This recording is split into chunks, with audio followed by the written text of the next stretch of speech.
சிலுவையும் சுமையும் தோள் மீது அழுத்த முதல் முறை இயேசு மண் மீது விழுந்தார்.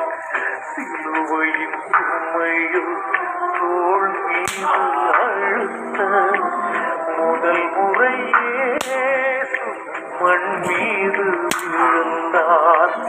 எனக்காகவா எனக்காகவா. மூன்றாம் நிலை. இயேசு முதல் முறை தரையில் விழுகின்றார். திவ்ய இயேசுவே, உம்மை ஆராதித்து வணங்கி உமக்கு நன்றி அறிந்த தோத்திரம் செய்கிறோம். அதே என்றால் கஷ்டபாரமான சிலுவையை கொண்டு உலகத்தை மீட்டு ரசித்தீர். என் அன்பு பிள்ளைகளே, என் அவல நிலையை பார்த்தீர்களா? தலையிலிருந்து வழிகின்ற ரத்தம் என் கண்களை மறைக்கின்றது. செல்லும் பாதை தெரிய